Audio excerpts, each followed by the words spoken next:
ఐరోపా దేశాలతో సంబంధాలను మరింత బలోపేతం చేసుకున్న దిశగా ప్రధాని మోదీ పర్యటన కొనసాగుతుంది. ముందుగా ఫ్రాన్స్ నిస్కు చేరుకున్నటువంటి మోదీకి ఘన స్వాగతం దక్కింది. ప్రవాస భారతీయులు మోదీకి గ్రాండ్ వెల్కమ్ చెప్పారు. ఫ్రాన్స్ తో ఆర్థిక, సాంస్కృతిక సంబంధాలను మరింత బలోపేతం చేయడమే ప్రధాన లక్ష్యంగా ఈ పర్యటన ఉండబోతుంది.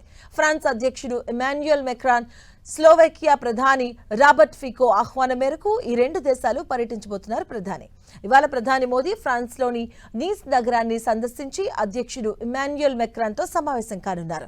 ఈ భేటీలో భారత్ ఫ్రాన్స్ సంబంధాల మొత్తం పరిధిని సమీక్షించనున్నారు.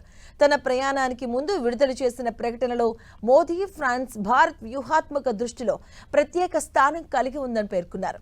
ఇవాళ ఫ్రాన్స్ లోని నీస్ నగరంలో భారత్ ఇన్నోవేట్స్ కార్యక్రమాన్ని ప్రారంభిస్తారు. అలాగే భారత్ ఫ్రాన్స్ ఇన్నోవేషన్ సంవత్సరానికి అనుగుణంగా ఈ కార్యక్రమాన్ని నిర్వహించబడుతుంది. ఫ్రాన్స్ పర్యటన చివరి దశలో ప్యారిస్ లో జరగనున్న వివాకెట్ 2026 కార్యక్రమంలో కూడా ప్రధాని పాల్గొంటారు. ఇది యూరప్ లో అతిపెద్ద టెక్నాలజీ ఇన్నోవేషన్ సమావేశంగా గుర్తింపు పొందింది. ఈసారి భారత్ కు అతిపెద్ద జాతీయ పెవిలియన్ లభించడం దేశ స్టార్టప్ ఎకోసిస్టమ్ కు అంతర్జాతీయ గుర్తింపు పెరుగుతుందంటూ సూచిస్తుందని మోదీ తెలిపారు.